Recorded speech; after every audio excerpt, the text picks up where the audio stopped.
I kind of had no idea what was going on, but then later last night, Horse came to our house and knocked on the door and gave me the news and said I was playing. So I was surprised, but it was a good one. So looking forward to it. It's still like a bit of a whirlwind. Like hasn't kind of sunk in yet, but I'm so excited. Like it'll be great fun. Really looking forward to getting out there and having a go. Good. Coming off a dreadful loss to the Roos, the Swans have to fire, and they'll have to do it without Franklin for the third straight week. This is the Swans Blog's SwansCast Extra, the #1 Sydney Swans fans weekend preview podcast. In this week's episode, we will preview the Swans match against the Hawks, chat about Hannebery and Franklin and where they're at, what we're looking forward to, matchups, key points, team changes, give our predictions and the weekend forecast. I'm Justin Mitchell, and with me is Stephen Park, SwansCast Extra regular Stephen. It's time for the Swans to step up to the plate. I agree, Justin. It's been a little too long and it's becoming a dour season. I'm a bit worried, to be honest. It's been a couple of weird seasons when you look at the home and away record. Obviously, the first 6 rounds last year were quite dreadful. But the amazing thing was, after that, we lost only 2 games during the regular season, and that was to Hawthorn by 6 points. And now we face them again. And the last 3 games between them have been 5, 6 and 6. Yes, it's been a very low-scoring affair between Hawthorn and Sydney over the last few years. It's basically start to finish, the sides are hard at the clearances, hard at the ball, and the tackles will be the key. Yeah, they will be, despite the fact Hawthorn has a bit of an edge over the Swans this year in tackles, and the Swans have an edge over the Hawks in clearances. Most of the stats for both teams have actually been level. They're roughly about middle range as far as possessions, contested possessions, hit-outs, and everything goes. So it's going to be a very interesting game. It is. The one big thing that the Hawks do have over the Swans, though, is the marking capability.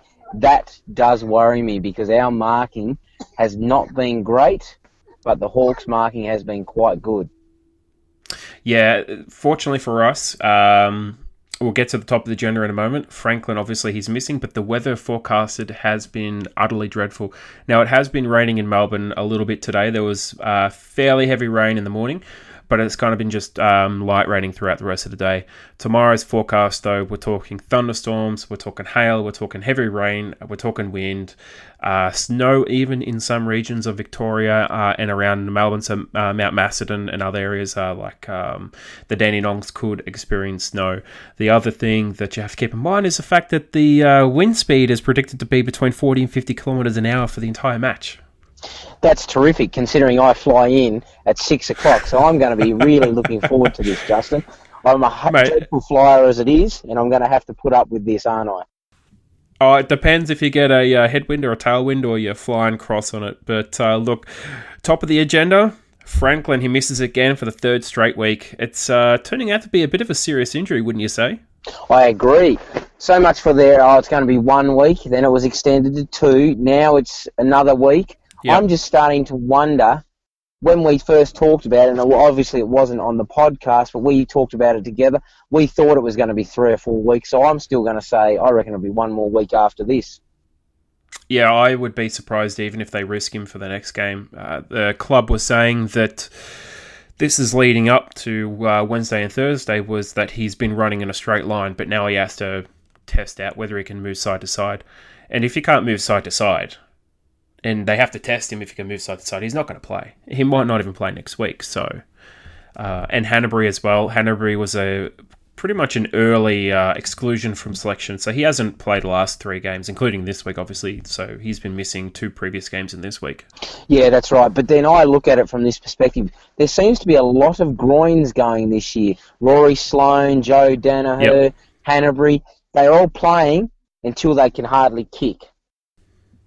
Yeah, it might just be a combination of man management during the game and also injury management during the week after the matches. Now, Sydney's medical staff, they've had some changes recently as far as their doctors go, so you never know whether or not those changes could be having an impact on injuries. You just don't know. But as it is, Hannebery's out for another week, Franklin's out for another week. There are a number of players still in the injury ward who are still out for up to a month or more. The good news is that players like Dawson and Johnson are expected to return reasonably soon, and Reed's pretty close to about halfway through his recovery, so he's tracking along pretty well. Yeah, and not only that, Justin, we've got some great big news. Paddy McCartin's younger brother is in the team. How good is that? The good McCartin as well, apparently. He's that's fantastic. He's been tearing it up the NEAFL. He pretty much hit the ground running in the JLT and proved that he can play. And as far as NEAFL form goes, he has been red hot. Yes, how old is he? I think he's only just 18. 18, yeah. I think he's still doing his final year, just like Hannebery was when he was playing. It's amazing to be 18 years old and playing AFL. How good would that be? Well, I remember Voss had an interview many years ago when he was 16 and he was picked up. That was back when they were still allowing the 16-year-olds to be recruited. And Buckley as well. I think this has gone back to 93, 94, roughly about then, or even earlier. But yeah, not a lot of 18-year-olds play who are still in high school at the moment. No, and it's just makes me wonder about their bodies, how it's going to hold up. But I actually think he is going to be a gun. So I reckon he will be the future of the Swans. Yes, he is a big unit already. He's a bit of a man-child. I am really looking forward to it. It's kind of interesting when you look at the reserves when they played last weekend. Another one who's a 16-year-old and academy prospect is Alum. I can't remember his first name, but he is even bigger than McCartin. He is like massive, and he's only 16 years old. So there's some pretty good prospects coming through from the reserves and the academy sides, Stephen. Oh, that's great. That's what we don't want, isn't it? We want people coming out of the Sydney so we can just keep them, and then they stay up there and they're unlikely to leave. Yep. Now, obviously, we'll kick straight into the selection news. So Harry Marsh and Robbie Fox have been dropped, and then we're looking at Dan Robinson is making a return to the side. He was in the Geelong team, and obviously McCartin's making his debut. Players such as Aaliyah and Newman, they're named as emergencies. I'm not sure if Newman has travelled, but I'm pretty sure Aaliyah is still in Sydney. And yeah, it's a bit of an interesting selection, but I think they've done it in mind of the weather. And the other bit is obviously Jake Lloyd, 100 games. Yes, that's right. I'm actually very surprised they've dropped Robbie Fox because I think in the 2 games that he's played, he's actually played quite well. Newman surprises me. And Aaliyah, well, I can almost guarantee it because there's an Instagram photo going around with Harry Marsh and Aaliyah on the beach walking the dog. Yeah, I did hear about that, and you just got to wonder, like, how long ago do you think that photo was taken? Well, they posted it, 3 hours ago or something, so it could have been today. They definitely weren't travelling if they posted it 3 hours ago, especially when the team's at the airport, so... Yeah, it's, that the Swans aren't picking them when they're off at the beach walking a dog. That's exactly right. I reckon Newman is the one who's travelled, I would say. Yeah, he's been named, as well as Darcy Cameron. So Darcy Cameron's been named as well in the emergency list. I would be surprised if Cameron travels, to be honest. Otherwise, the Swans have got no ruckman. That's exactly right. And I would actually say Darcy Cameron wouldn't fit in this week if it is going to be wet and windy. We just wouldn't have 2 big men this week. No, and if the conditions are as forecasted, going smaller is definitely the best thing to do anyway. I would still be surprised about Fox missing just because his skills last week and the last couple of weeks have been really good. But go ahead. Yeah, I agree with you. I actually am surprised. Like, I'm glad that they've picked McCartin because I think he should have been picked a couple of weeks ago. But I'm actually surprised they've picked him as another big, tall marking forward this week, unless they're going to use him at full forward and play Gary Rowan somewhere else and use him as the extra buddy type role. I suspect that they're actually going to play him off the flank or at centre half forward and have Rowan come out of the goal square. That'll give Rowan a much better matchup. He won't get Sicily. He'll get Frawley, who I think he's much better on. But you're right, they could rotate it and they could have him coming out of the goal square instead of Gary Rowan. But his numbers over the last couple of weeks have been really good. He's looking at pretty much midfielder numbers. He's been averaging, I think, 17 disposals over the last 2 games. He's played all over the ground. He's running up to the wings. He's coming back.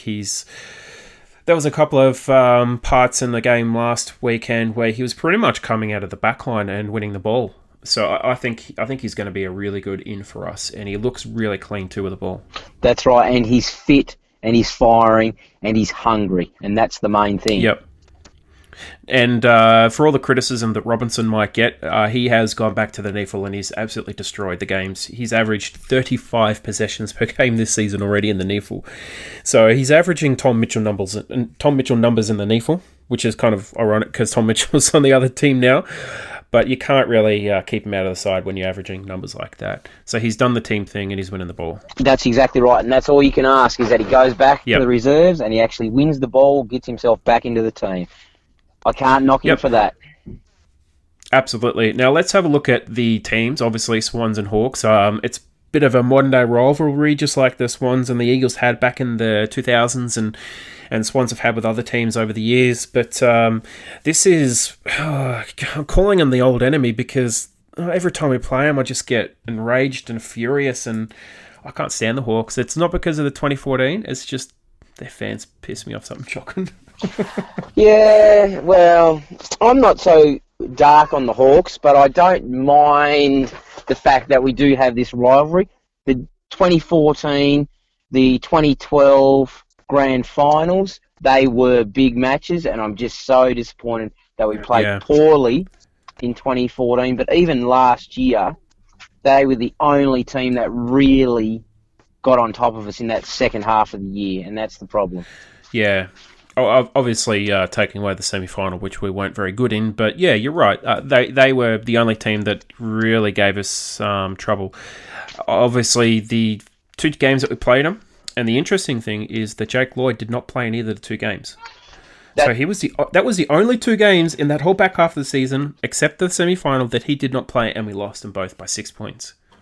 Well, that's interesting because I would actually say the last couple of weeks, Jake Lloyd hasn't been travelling as well as what he did last year, but he's still averaging numbers that are reasonable. Yeah, he is. Now, just for our listeners at home, we're hearing a bit of a baby cooing in the background. Would you like to clue us in on what's happening on your end there, Stephen? So I'm actually sitting on the side of the road currently because the weather in Tasmania is atrocious, and I've just come back from Hobart, heading home, which is about 3.5 hours away. So I'm doing this podcast live, sitting in the car with my son sitting in the back seat. Well, we've had a bit of an interesting week on podcasts this week. I had to actually do mine sitting in a park on Mondays, so good times. Yeah, that's exactly right. Now, the track record between the head-to-heads and the track record is a bit mixed, to be honest. Obviously, the Hawks are dominated. They've won 9 out of the last 12. But at the MCG is the interesting one. The Swans have actually won 2 of the last 3 at the MCG. The win last year by 6 points was the first time the Hawks have beaten the Swans at the MCG since, I think, 2015 or even 2014. Yeah. I actually have to go and look that up. But they played twice there. The last time was when Gary Rowan kicked, I think, 5 goals and Ted Richards knocked himself out. Yes, I remember that game, and that was basically almost the end for Richards, wasn't it, sadly? Yeah, he went back. When we had him on last year, he talked about the fact that he'd also had a concussion the previous year, so the club was really cautious with his treatment, and he went back to the NEAFL, and that was pretty much it. That's right, and that's a sad, sad day for the Swans because he was my favourite player, I must say. Oh, you're not alone there. He was definitely a much-loved player in the club. But as we said before, obviously the last 3 games have been decided by a goal or less, 5 points, 6 points, and 6 points. I don't really want to talk about last year's matches or the last time we played them because they were quite painful to watch. So let's get straight into matchups. So, Stephen, would you like to discuss your first matchup? I believe it is Dan Rampy versus Jared Ruffhead. Yes, I believe that could be a key matchup. I think Ruffhead will play centre-half forward this week, and he'll actually be running up and down the ground. I've had the privilege, or not so much the privilege, of watching the Hawks a couple of times over the last few weeks, and Ruffhead has been playing on the half-forward flank and in the midfield and running lots. He's not a noted goal kicker, but I feel that's going to change this week because I feel they'll deliberately target Ruffhead to play on Rampy and try and make sure Rampy's got a matchup. just like North Melbourne did last week. Yeah, do you think because of the conditions, though, that he's going to excel, or do you think it's going to be more of a smaller player like a Bruce or even a Papley or Ronke from our team? The smalls will get on top. I think that the issue is going to be is I actually believe Roughhead, because he's been playing a lot in the midfield, he's actually very nimble as a midfielder, and he actually gets lots of clearance possessions. I actually think he's going to have a big game. I think he's going to kick 4 or 5. All right, no worries. Well, for my first matchup, I've got George Hewitt against Tom Mitchell. Tom Mitchell, the former Swan. Contentious departure from the Swans, obviously, but he's made a name for himself at Hawthorn. So my namesake has actually done pretty well for himself. Now, he is sensational at the moment in the AFL. His form is red hot. He has been extremely hard to stop. He is leading the possessions in the competition at the moment. He is also right up there with the clearances. He's the second highest average AFL ratings player, and I think he's got the second highest AFL ratings all up. He's pretty much top 6, top 10 for a lot of the midfield categories as far as stats and possessions and tackles and whatnot go. He has been in very, very good form and dominating for the Hawks, and he has been key to them winning a few games. Now, obviously, George Hewitt, he is the Swans' number one stopper. At the moment, the Swans don't really look like they're having a stopper with George Hewitt out of form, so it's going to fall to Hewitt to just try and run with him and quell him a bit. But I'm sure that Tom Papley or even Kieran Jack might get a roll on him at times. Yeah, I think that's the one I think will possibly happen, is I think Kieran Jack will play sometime on Tommy Mitchell, and I think it will rotate between Hewitt and Kieran Jack. I really worry about George Hewitt. I'm just really concerned that his ability has fallen away significantly this year. Yeah, I wonder if it's other clubs are targeting him as well. He was a bit of a third or fourth midfielder for us last year, and he could certainly step up and get his 18, 20, 22 and be a bit damaging with it. He hasn't spent any time forward, though, which is the most important thing. So he's not getting his 1 to 2 goals a week either. Yeah, I'm wondering if he needs to now play a bit on the wing and play outside of the centre a bit, just so he gets his hand on the ball a bit more, gets a bit freer, gets away from the targeted positions that he seems to be in at the moment. Yeah, he's a big boy though. He's I think he's 180, 187, 188. So he's not the smallest player or the most nimble player going around, but he still gets in there, gets down low, and still wins his own ball. So, look, you have a ruck matchup that you would like to talk about? Yes, we've got Sinclair versus McAvoy. Now, I believe that is going to be one of the key matchups. And here's my prediction. McAvoy will win the ruck taps. I think he'll do that, but I think Sinclair will kill him around the ground. And I know McAvoy's probably in All-Australian form at the moment, but I think Sinclair could do the job on him this week. I just have that feeling. Yep. As far as Sinclair's form is going, he's obviously in career best, but he's actually teetering on the edge of elite as well. I'll go through some stats later on, but his form has been ridiculously good the last pretty much 6-7 weeks. That's exactly right, and that's why I think having Dean Cox around the club has been great for Sinclair. And I just think once he gets his tap work up and on par, I think he will actually become one of the top ruckmen in the league. I just think that's where we fall down currently.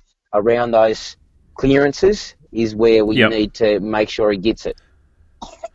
Well, yeah, one of the interesting stats that I had a look at today and yesterday when I was doing a bit of research for this was actually the fact that as far as stats between the two players head-to-head, Sinclair actually leads in almost every single statistical category except for contested marks. It's the only difference between the two players, is that McAvoy averages 1.6 contested marks a game, and Sinclair, I think, is about 1.3.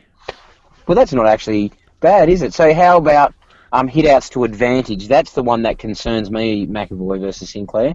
I think that's the one. Sinclair's got about, I think, 40 or 50 more hit-outs this season alone.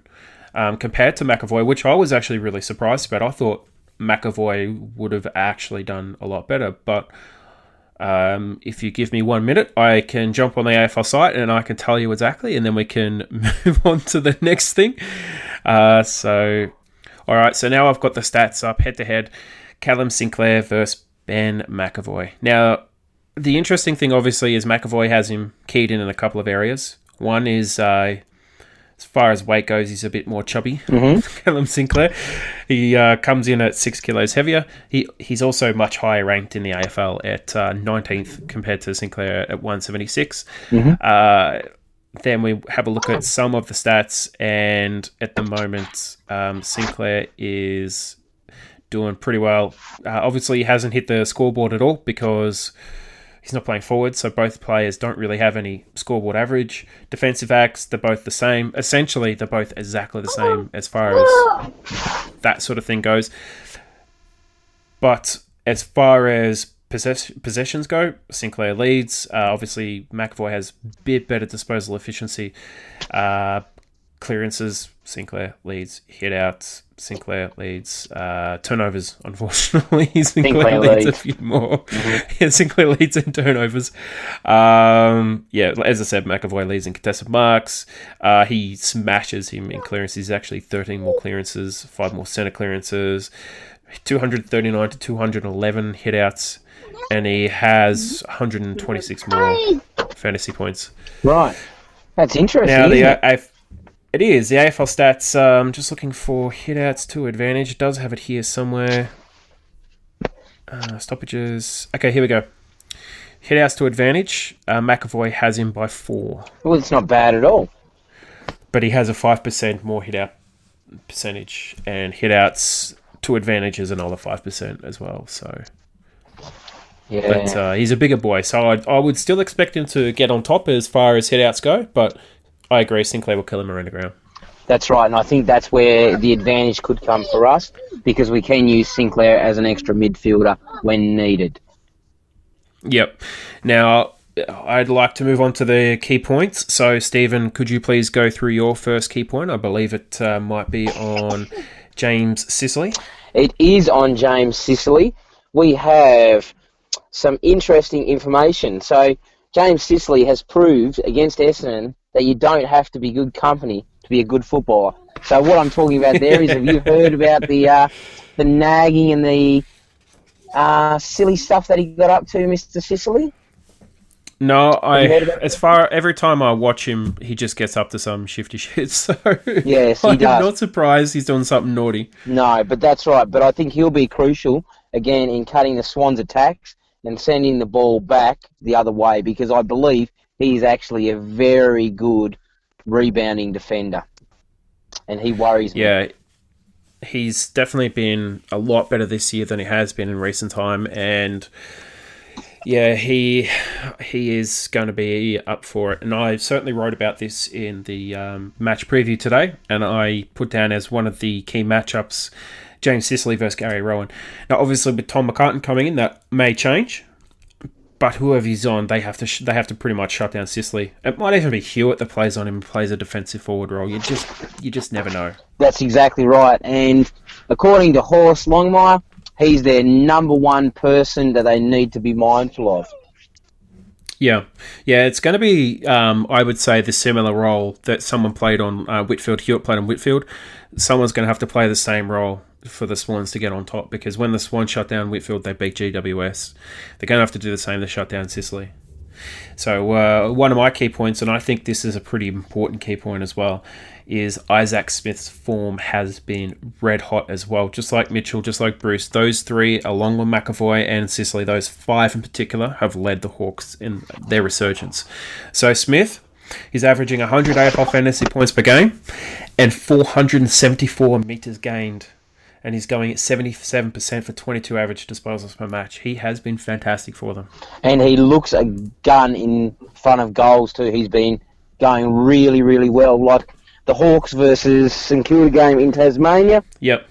Basically, he'd done most of the work for the Hawks in the first 3 quarters. He is turned into an elite winger. Yeah, he has. I was advocating that the Swans go for him and go hard for him a few years back, and I still wish we did. I think with him in our team, we probably would be nearly unbeatable. But look, that's where we are at the moment. Now, Stephen, you have another point. This one is on one of our Swans players. It is. I am a bit worried about this one, but I'm actually going to say it the way it is. I actually believe young Gary Rowan will have an absolute shocker of a game. Please explain. The reason I say that, he always does against the Hawks. He averages his lowest total disposals a game at 7.2, with almost 50% of those being ineffective disposals. The only thing that holds him up is he's kicked more goals against the Hawks than against any other team.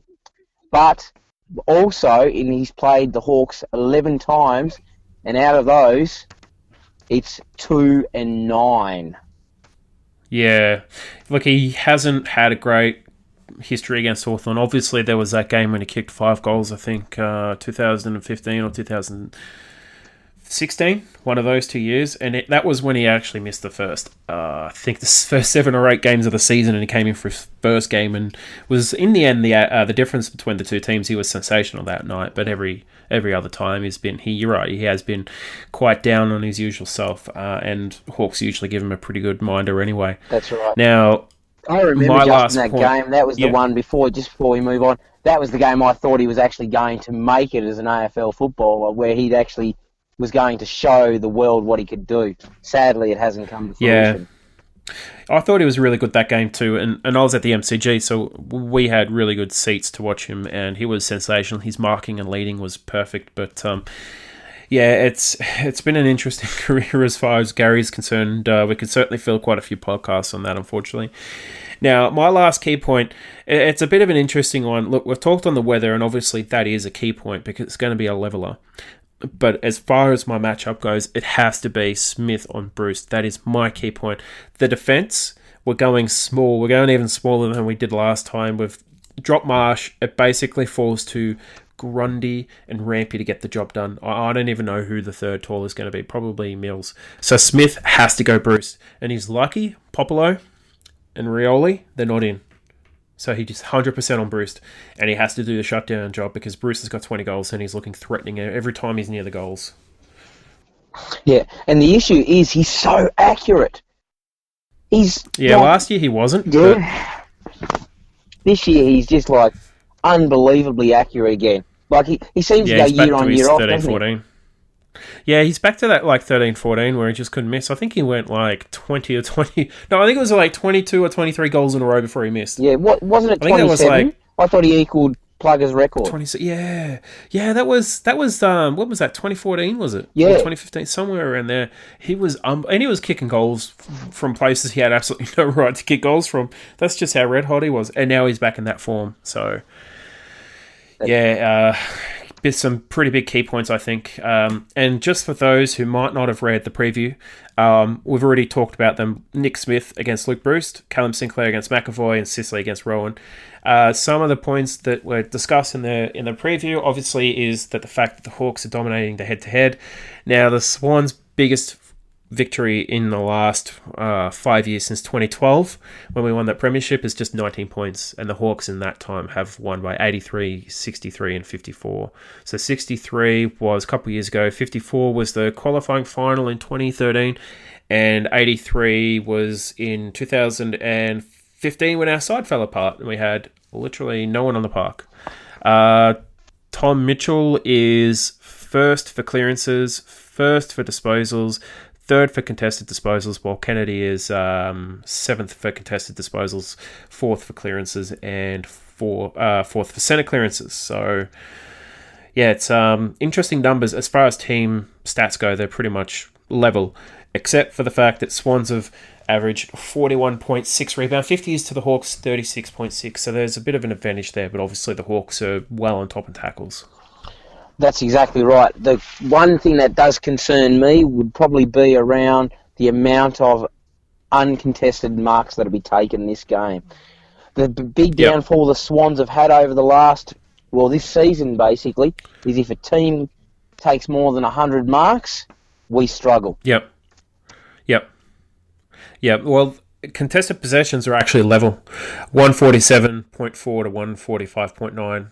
the teams are ranked 8th and 9th on that, and same with uncontested marks and whatnot. It's the teams are literally like head-to-head for that. But you're right, and it's going to be a really good, I guess, litmus test for the new Swans play style, because they're looking more zonal defence. They're not looking to choke up small ground. They're looking to play a more, I guess, finals-ready style of football. Now, let's move on to our predictions. So, Stephen, could you please give me your first prediction? Okay, my first prediction is a very simple one, and I think most people will agree. I think Kennedy will win the centre clearances over Tommy Mitchell. I reckon Kennedy will get between 12 and 15 centre clearances this week. 12 to 15 centre clearances? Yep. Mate, this is right up there with your Carlton will beat Adelaide. Yep. I've got a tip. Yep, I reckon he always pulls it out against the Hawks. He loves playing the Hawks because it's the old family tradition, and I think he just pulls his best games out against them. Yeah, he has. You're right. He has had a pretty good track record against Hawthorn. Now, my first prediction is smashing Sinclair. Sinclair to rack up 18 disposals and 5 clearances. That's a pretty good prediction. I wouldn't be too unhappy about that one. I reckon you might be right. I reckon he's averaging good stats at the moment. I think he can get it done, especially against McAvoy. Now, your next prediction, mate? My next prediction, Swans fans aren't going to like it, but I actually think Jared Ruffhead will kick 4 goals. Mate, wrong team. I know, but I just have this horrible feeling in my stomach that he's going to have a big one, because the last 2 or 3 weeks he's been down on his goal kicking. I just have this feeling it's going to happen. Shocking. Well, look, he has been down, but as far as I'm concerned, let's not talk about the Hawks anymore. I think we're done on them. I agree. Now, for my last one, young stars will lead the way. I'm predicting 6 goals between Hayward, Papley, and Ronk. Now, obviously, I did this prediction before I knew McCartin was in, so I'm going to plonk McCartin in there as well. So we've got Hayward, Papley, Ronk, and McCartin, 6 goals between them. I'd love to see that, Justin. I'd love to see the new brigade come out and absolutely dominate on the goal kicking front, and I'd love to see McCartin in his first game kick 3 or 4. Remember when James Rose did it a few years ago? That was gold. Yeah, that was against Fremantle, I think, wasn't it? Yeah, it was. Yeah. Oh, man. How things could have been. That's exactly right. Where is he now? Oh, unfortunately, killing it in the reserves. That's right. Actually got suspended. He didn't play last weekend. Yeah. Now, onto our weekend forecast, Stephen. So, you are going to kick us off with the sure thing for this week. Well, I've actually got 2 sure things this week, Justin, because I've actually got this one. 2. And my first sure thing is about the Swans, and the crowd for the Swans-Hawks game will be bigger than the North Tigers game. Tigers have just gone over 90,000 members. I don't think they'll show up. I think the Swans-Hawks game will have more people there. Now, is it at Etihad or the MCG, or is it in Tassie? So, the North Richmond game is at Etihad. Oh, yeah, no. This is definitely going to have a bigger crowd.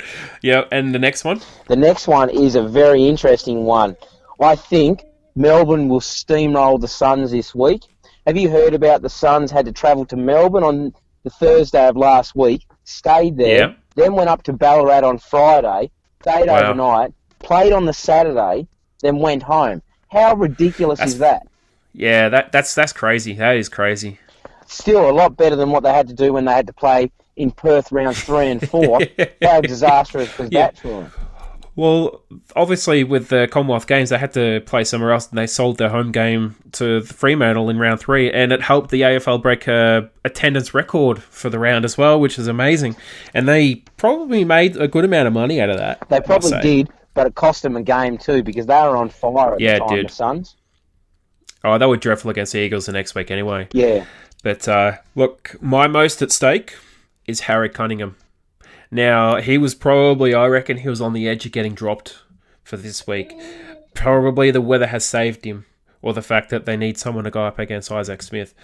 But when you're looking at players like Ling, Stoddard, Newman and Rawdon, and you got Hannebery to come back in probably next week, someone's got to get bumped out. Maybe 1, maybe 2 get bumped out.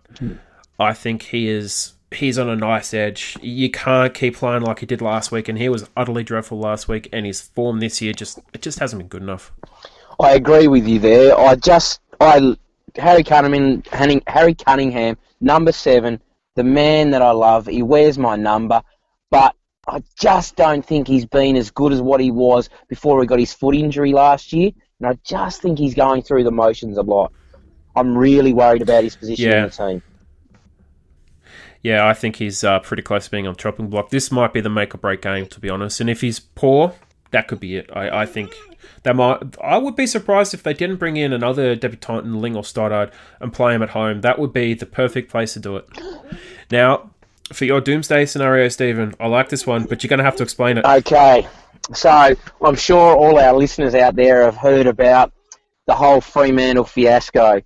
Ross Lyon, the whole sexual misconduct type thing. My doomsday scenario is that Ross Lyon won't make it to the Fremantle game this week. He will either be released from his contract or something will happen. You've heard about the video today? No, I haven't. So this is why I was a bit like, you're going to have to explain this to me. There's a video, is there? Yes, there has been a video now that has shown evidence. Someone has actually recorded the entire Ross Lyon incident, which has only just come out. The only concern I have is this happened quite a long time ago now. So someone's sticking the knife in, twisting it. Yeah, and the rumour is now that it wasn't even... So originally it was a $10,000 settlement, then it went to $50,000, then it went to $100,000. Now they're saying that it could have been closer to $500,000 settlement. Oh, wow. Oh, yeah. This could sink his coaching career. Wow, that's crazy. Yeah, that is absolutely crazy. Well, look, Stephen, that is a great doomsday scenario, and I think if he doesn't make it, the Dockers could very well collapse. That's exactly right. And sadly, if it continues for too long, they may very well collapse as well. Yeah, it's got a very much like Donald Trump kind of feel about it. Yep, that's exactly right. It's sad for Ross Lyon because I really like Ross Lyon as a coach. But, yeah, it's not. That rug just ain't big enough. That's exactly right. Can't sweep it all under. Yeah. Yep. Well, Stephen, it's been an absolute pleasure having you on again. I'm loving the new format, so I'm glad that we had a chat about the format and we came to a good idea for it. That's exactly right. I love it too, Justin. I think it's a terrific way of doing it. And all I would like to say is thanks for accompanying me on this wonderful trip home that I'm doing tonight.